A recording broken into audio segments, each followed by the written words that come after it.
L'implacable vérité. Pays-Bas de nos jours. Vanessa est architecte d'intérieur et Yanis, chef cuisinier dans un restaurant renommé. C'est d'ailleurs là qu'ils se sont rencontrés la première fois. Yanis, après son service, est venu faire le tour des tables pour s'assurer que les clients avaient apprécié le menu. Il procède toujours ainsi. Lorsqu'il voit Vanessa, il pense qu'elle est très jolie. Brune aux yeux bleus, ce n'est pas commun. Moi-même, brun aux yeux bleus, je pensais être presque une exception, plaisante-t-il dans son fond intérieur. Vanessa prend l'habitude de dîner 4 fois la semaine dans ce restaurant. Elle affectionne particulièrement le cadre feutré, la cuisine soignée et atypique, et surtout, la venue du chef cuisinier. Au bout d'un mois, Yanis s'aventure à lui proposer un rendez-vous.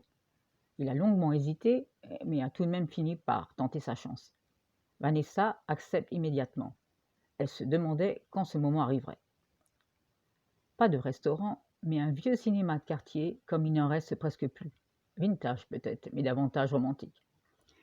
Les rendez-vous s'enchaînent, ils ne se quittent plus.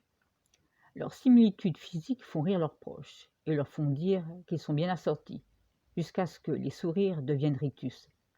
En effet, Vanessa et Yanis ont été conçus par insémination artificielle et leur ressemblance commence à les inquiéter et à les perturber. Et si par malchance, ils avaient le même géniteur? Tout serait remis en question. Vanessa serait alors la demi-sœur de Yanis. Leur amour serait-il incestueux?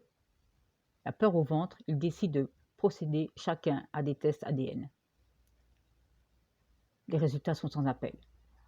Ils ont le même procréateur.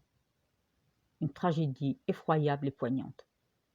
Que vont-ils décider de faire? Renier leur amour ou transgresser les tabous?